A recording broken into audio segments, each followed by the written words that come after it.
always thinking about mergers, always what we can buy, what we can buy.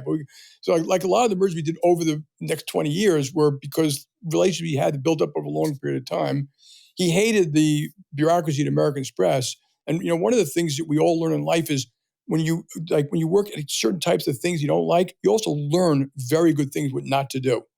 They were hugely bureaucratic. So they had the board, and they literally everyone prepared for the board meeting, and then they had the pre-board prep and the pre-board prep, and it took every month.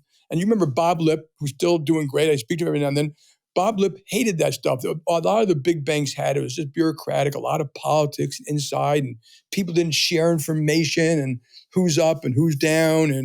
And internally, it was less of a meritocracy, more of a who do you know and where did you go to school, at least early on.